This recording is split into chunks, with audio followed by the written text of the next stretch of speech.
Di mo dapat pinatulan si kuya. Garding, alam mo lasing siya. Ayoko lumaban. Pinilit niya ako. Sa susunod, ako na magsasabi kay kuya na hamunin ka niya ulit. Para makaganti siya sa'yo. Kung inaakala mo mortal ang kasalanan ko sa'yo, magpapaliwanag ako. Hindi na kailangan.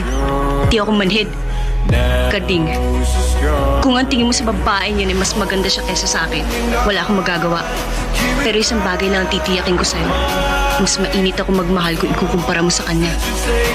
Alam mo yan. Dahil naikama mo na ako minsan. Erlinda!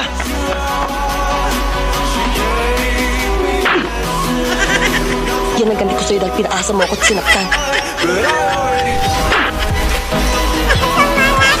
Magsama sana kayo sa impyerno.